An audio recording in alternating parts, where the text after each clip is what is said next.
Rohil, thank you so much for being a part of this inaugural Cafe Stareable. Of course. I'm happy to be a part of it. Before we get started, you mind just introducing yourself and telling us a little bit about your project?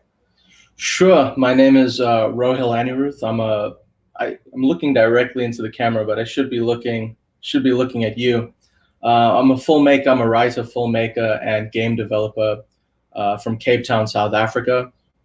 And the project I entered into this festival is called An Introduction to Thribing, and it follows the misadventures of an international student named Kieran as he tries to navigate his social life in New York City while also trying to avoid the negative thoughts that are plaguing him through an anarchist manifestation of his recently deceased family dog. So it's a whole thing. It is a whole thing, but it is also incredible. So my compliments on the show. Thank you. As a result of how incredible it was, you were an official selection at Stareable Fest 2020. How was that experience? Tell us about that. That huge experience for me. I mentioned this during the awards ceremony, but the Stareable Festival was the first festival that I attended in New York City, where I think it was in Tribeca. That I just attended because I wanted to check out new shows. And when I was there, I felt very much at home, very inspired by what everyone else was making. And I made that decision at that festival that I wanted to eventually screen my own work. So to get to do that just a few years later, and to be an official selection, to be nominated or considered for the awards and things like that was a huge deal to me. It was a very validating experience to be a part of something that I initially started off, as an attendee, as a fan. That's so nice to hear. Yeah, it is incredible. That was our first. If it was in Tribeca, it was our first year, 2018. So it's an incredible arc to go from there to then screening 3 years later. Yeah. So one of the things that we put a lot of focus on as a festival is this idea of connecting these incredibly talented creators with folks in the industry, and seeing if there are potential conversations to be had, right? Because one thing that we know is that everyone is looking for new voices, new IP, but they continue to look in these same old ways, right? And it seems like there's an opportunity here to kind of break these doors open so that the industry feels a little bit less insular and a little bit more diverse, a little bit more vibrant. You took a bunch of meetings at Stareable Fest. I think it was UTA, IFC, Group 9, Untitled. Can you tell us about those meetings? How do those go? All of them were incredibly informative, incredibly validating experiences. I learned a lot through them, and the level of respect that I was shown, I was blown away by that, because coming into things, not having a ton of that experience, taking general meetings, and kind of having this is sort of my first real showing of a film that I'm proud of.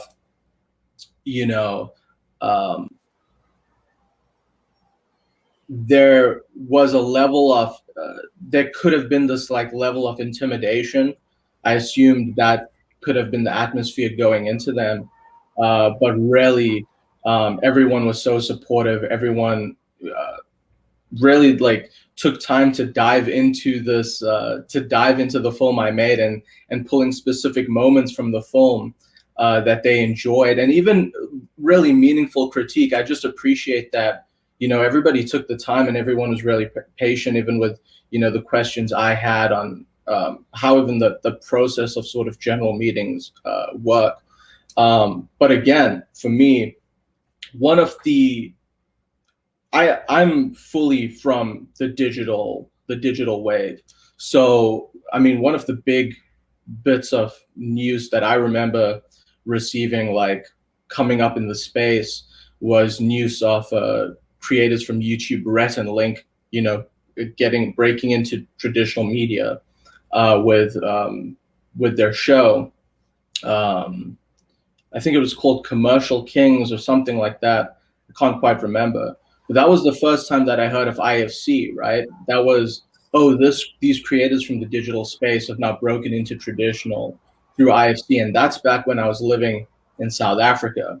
So to have that knowledge of like what this, what is like really a big deal in America, then eventually moving to America, going to, IFC and watching, like Spirited Away, and a bunch of these films, being a fan of the work that comes out of IFC, and then being able to sit with David Person, being able to sit with him and get feedback on my own work.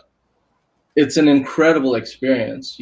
That's something to me that's very surreal. And the same thing with Nick Venerosa from Group 9 Media, which is, that was another moment where I'm sitting in this meeting, and while I'm trying to get the most out of that experience, I'm also trying, it's clicking for me just how surreal that moment is, where, Group 9 Media is behind Jash, and Jash was this like big deal when I was in high school. These are things that were formative parts of inspiring me to become a creative. So to go from this nerdy kid in South Africa shooting videos with my friends, inspired by all of this work, to being in a meeting talking to people who produced that work that inspired me, and that indirectly and directly shaped a lot of my comedic sensibility, and inspired me to even move out to New York and things like that. Such an incredible, surreal experience. I'm so glad to hear it. Yeah. And that's, I think, a very honest perspective on taking those meetings, is because, television feels so universal and so kind of unapproachable. But then the reality is there are real people that are working at these networks, and they're looking for, it just, projects. It hits so much. I feel like it just hits on such a different level when you grew up in a completely different country. In South Africa, these things seemed so far away. So to be in a place where I'm taking these sort of meetings and getting to learn, getting the sort of education, it's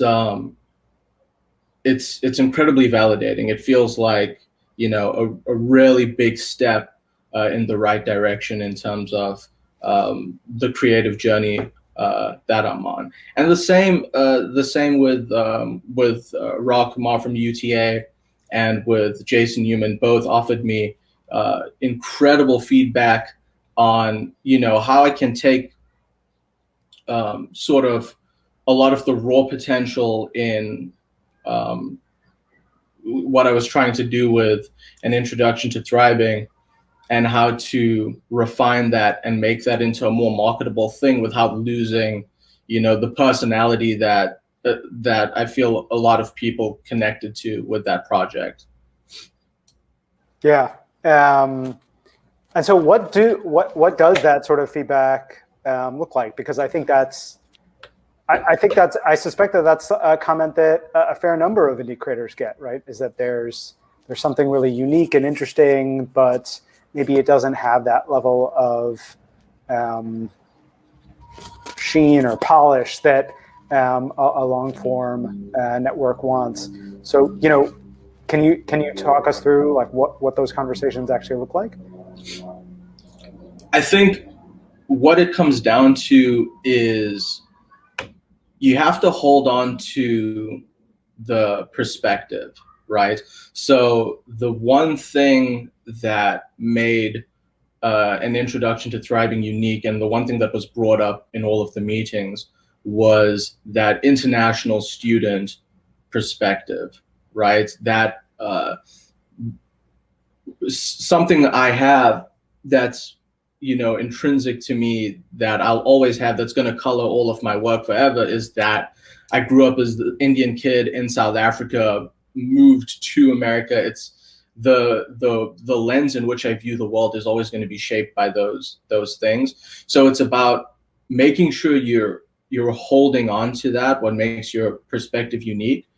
And at least in terms of the feedback I got, it's holding on to that and then polishing all of the technical aspects of the film, and I'm very real about this, when you look back at an introduction to Thribing, even if you compare it to a lot of the other films at the festival, our film was probably one of the more rough around the edges projects in terms of just the technical ability. We didn't have like the greatest lighting, or we had clippy sound at times and things like that. And we even spoke about at one of the panels, my choice to have sort of this chaotic editing to tie together that to make that the messiness of it part of our aesthetic of that film. So the feedback I received was, hold on to that perspective in the storytelling, but bring the focus to upping all of the technical aspects of it. Being meticulous with that aspect of the craft, even if it takes a longer chunk of time to get those things together, to make sure that the team is right to do all of that stuff. That was a big part of the feedback. It's always, I guess, finding that balance between making something that is unique, that is true to you, but is something that when people see it, it kind of makes sense from a marketing perspective as well.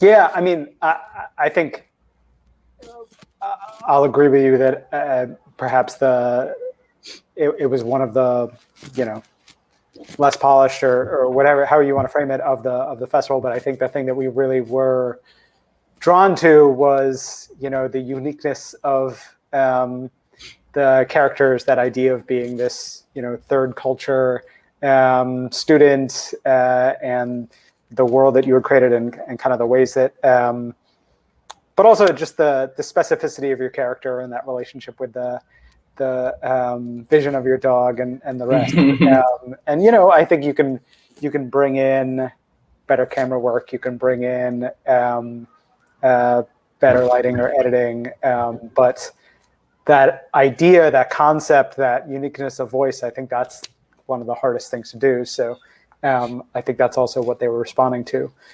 So you had these conversations, they gave you that feedback. Like, I think one question that a lot of creators have is, okay, so what happens now? So the festival was a couple months ago. Have those conversations continued? Are you actively working on incorporating that feedback? Like, where do things sit? Yeah, so in terms of those specific meetings, I am still in contact with everyone that I spoke to in those meetings.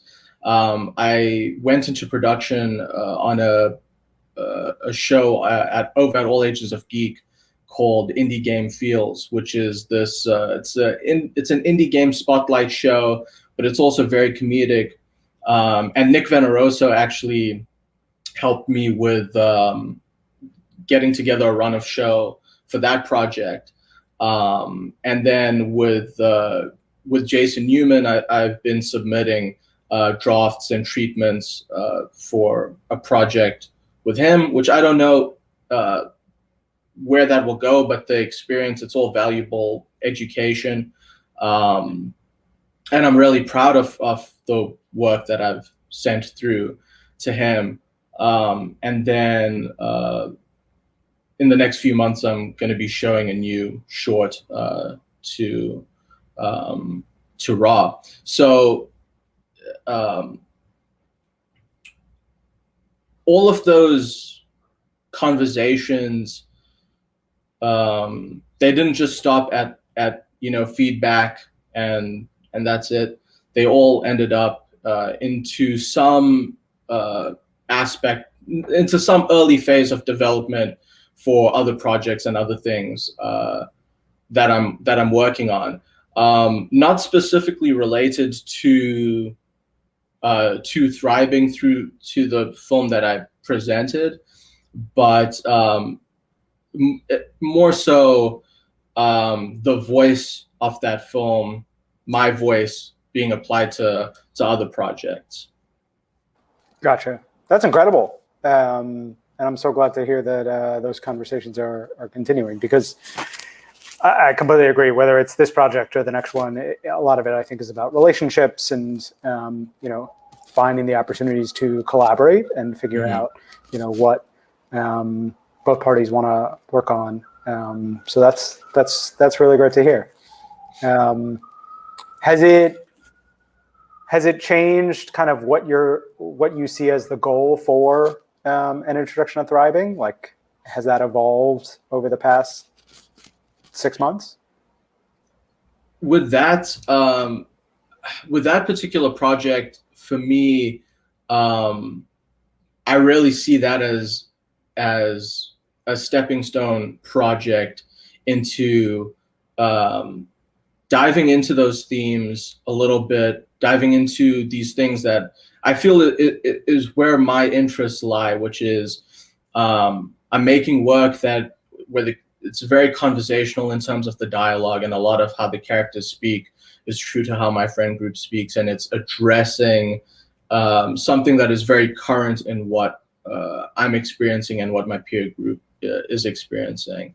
And it's, again, from that perspective of being an immigrant, being an international student, from the perspective of dealing with surveillance culture and things like that, or like figuring out how to navigate, a life under surveillance in America.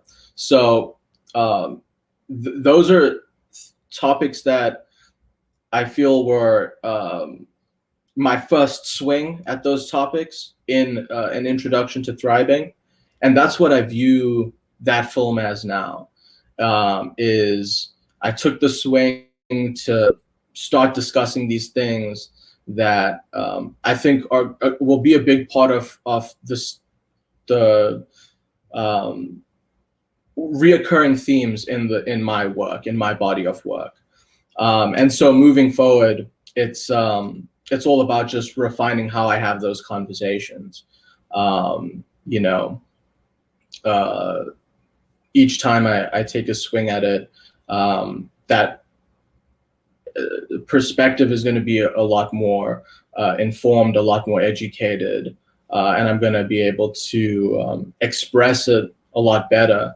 And that's what it is for me. That film is an educational experience for me to understand, like, identify what my voice is, and now begin the process of refining it through my follow-up films. I think that makes a ton of sense and is super smart. We've talked a lot about the marketplace. Do you recall any of your other experiences with the festival, whether it was panels or networking?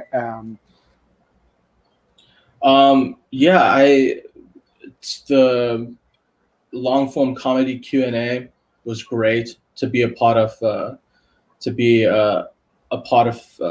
That, to just be able. One of the most important things that I feel, and this was something I actually brought up in the general meeting with with IFC with David Person, which is, I should have clarified when I said like I felt that there was a lot of patience given to me, which is I just straight up asked David Person to ask me a bunch of questions if he had any questions about my film, which, you know, I'm not sure. I feel like that could have been taken a few different ways.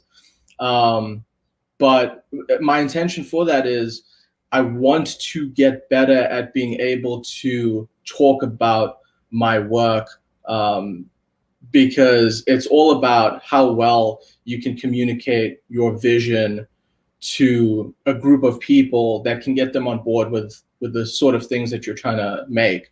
So being a part of things like the long form Q&A, or even the Shutterstock panel, where, you know, you're asked questions directly about your work. And sometimes, you know, a lot of things are very instinctual when you create.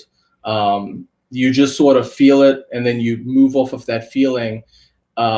So when you're asked a question where you did something very instinctual, and now you have to try and figure out how to actually express that, how to actually communicate where certain choices came from or why you did certain things. I think that learning how to do that is a massive, it's massively important for developing like the business end of being a creative, developing that ability to communicate what it is you're trying to do. Because you can be this really, you know, revolutionary, like crazy artist that's making things that is super impressive. But I think when it comes to taking meetings that's going to help you get things produced and stuff like that, you have to be able to communicate like that raw energy, that raw talent into something that is like actionable. Like, I made this choice because of this, and this. And sometimes it's you figure that stuff out looking back on the work. And those Q&As, being on panels, it helps with all of that aspect of it. So that was a really that was a really good experience for me as an upcoming filmmaker. That's super interesting, and it's not something that I've heard expressed before, but makes total sense, right? That, you know, oftentimes I would imagine you're not justifying these decisions to other people. It is meant to be kind of almost muscle memory, but it's helpful, especially I would imagine when you're like pitching a project and someone is entrusting you over the course of another 10 episodes, another couple of years. Like, okay, so what are those instincts, and how do we make sure that, you know, we're aligned, and how it'll play out in the future? 100%. I remember the moment that everybody enjoys in an introduction to Thribing, that always gets a laugh without fail, is the moment where I find out that my dog dies. That's the moment that gets probably the biggest laugh in the film. When before that was shot, when I was trying to communicate that was what I was doing and it was a comedy, it was not, people were not clicking with what I was trying to do. Yep. And then when I shot the scene and I showed it to them, then they were like, okay, I get the tone of this, right? So right.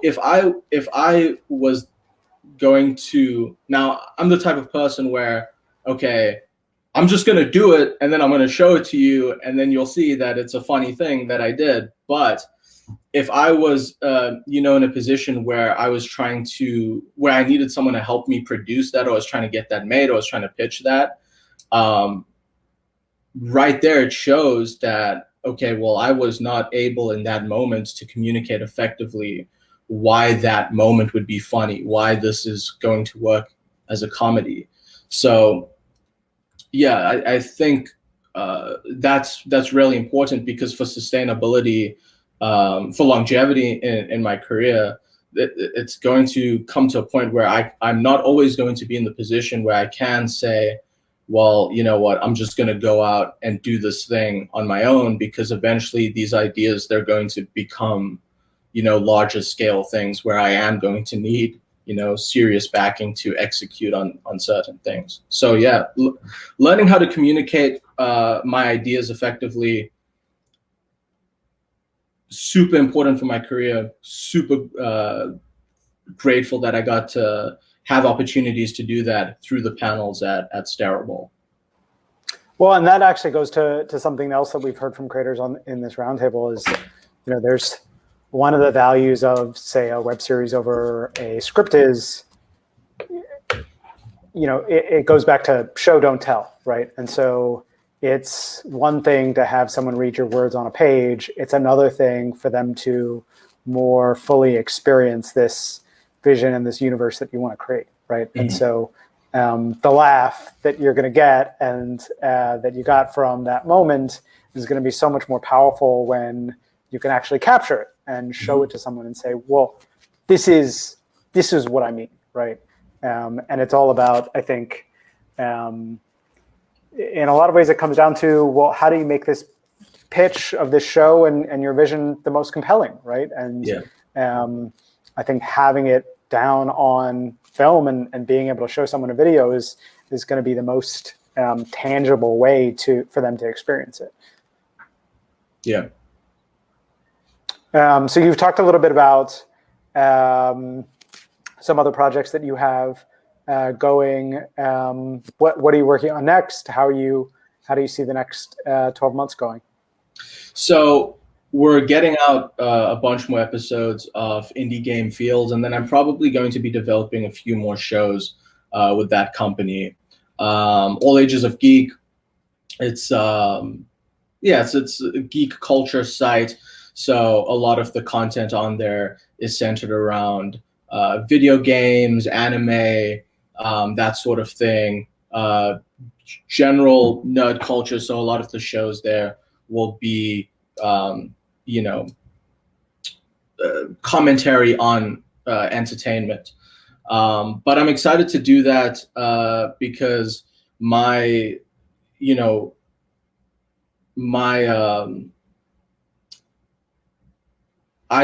a lot of my work is in the video game industry. So I can combine that now with this other big part of what I do, which is the filmmaking and shooting videos and all of this stuff. So it's a merge of those worlds. And also having worked in the video game industry, I see very clearly where there's this lack of where certain creatives don't really get the shine that they deserve, and where there is a lack of representation. And so it's cool to work on a show where I can, play some role in also just giving those creatives some shine and showcasing that work. So that's been a really cool project. And then we're launching a ton of stuff on Thribing.tv. So that's, again, named after this first film. But that's a full-scale media project. We have original manga. We have a publication that interviews a bunch of artists. And then we have some cool original podcasts and original series and things like that on there. So that's going to release late April. And I'm very excited for that because that's, I own that. That's, my own production. That's something that's going to be like, my one of my core focuses, That's amazing. Congratulations. It sounds like you're definitely keeping busy. So was Thribing your first web series? I had much smaller scale attempts with other series on just popping things up on YouTube, trial and error type stuff. But Thribing was my first sort of longer form attempt. I hadn't put something up at that scale before. Yeah, everything else it's more in the realm of YouTube video, But yeah, Thribing was my first big narrative release, narrative undertaking. And do you see yourself staying in that? Like, what do you think of working in the web series space? Do you see yourself kind of staying within that? Yeah, I mean, I do want to produce more in the digital space. Some people still disagree with this, but I do feel like all of these things are kind of merging and becoming the same thing. You know, a lot of even if you just look at if you look at TV versus what's happening on digital, those things are kind of indistinguishable quality-wise. More so, like there's just more of like a parasocial, like one-on-one element with the digital stuff. But yeah, like a lot of the stuff that Group 9 produces, it's, you know, very similar to something you'd see on MTV. All of those spaces are mixed, and all of these companies are producing things together too. So yeah, I do see myself staying in the digital media space. I see myself producing more in the traditional film space as well. But in terms of shows, I think digital and TV and podcasts and all of those, in my head, they're just kind of just one thing. Even shows on TV, like most people are watching that stuff online now anyways.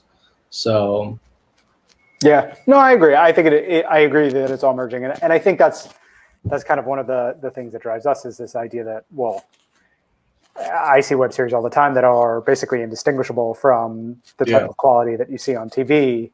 Well, so how do we help get them on TV, right? Because ultimately now we're just talking about, well, how is the content being distributed? So that feels like kind of the missing gap. But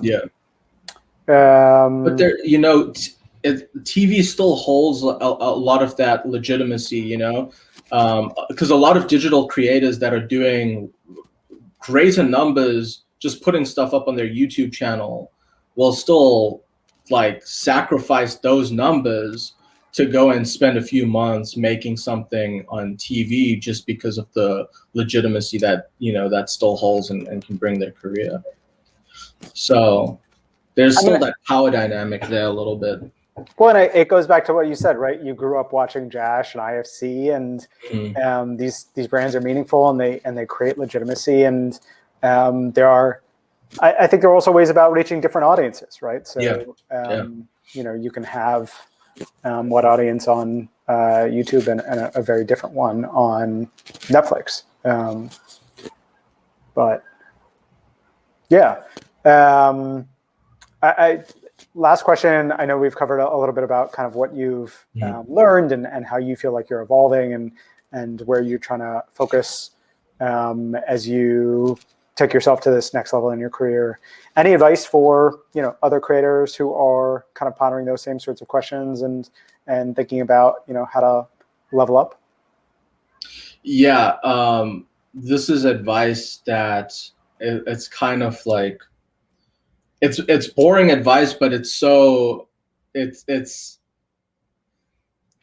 always think about what your immediate resources are, so what you have immediate access to, and write your story around that stuff. So the two things: what you have immediate access to, and what is like one topic that you feel is socially current, or at least this is my process that I think is very valuable. Something that is socially current, that is relevant to your peer group.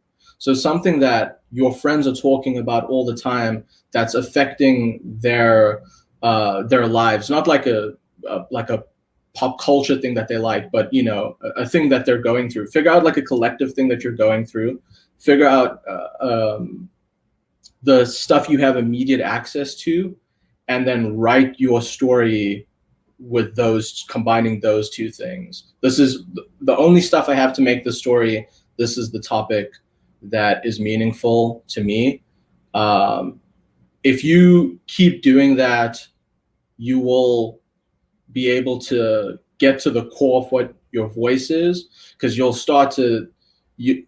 eventually you'll realize like the things you're picking have like there's certain thematic ties in terms of like the subject matter that you're picking. And then you'll realize like, oh, this is stuff that's meaningful to me. This is stuff that connects to me. This is stuff that resonates with my experience. And then you'll be creating work that that is significant to your peer group. And that when you're doing that, that's what results in a moment. That's what results in momentum, because people start backing you as a creative who gets them, who like understands, this collective experience. Like I relate to what this person is creating because they speak to my experience. And then you're also not like going beyond your means to create stuff. So yeah, let's consider your scale and make stuff that's relevant to your friends. I think that's super smart. And is, I think, a great way of thinking about how to, refine one's voice over time, right? It's a steady process of, okay, how does this resonate with me? How does this resonate with others? How does this other thing resonate with me? How does it resonate with others? Because I do think that, when we look at art and artists, those things change over time, right? Yeah. And people really discover their voice, and it's not overnight. It's a steady process of kind of understanding where you can create creative leverage almost. Awesome. Yeah. Well, thank you so much for being a part of this. Thank you for inviting me on. Yeah. And I've ended all these conversations. Knock on wood, Stareable Fest 2021 is going to be in person in October in New York, which I think you are. So would love to meet face to face and grab a drink. So if not sooner. Yeah, definitely. Thank you again for having me on.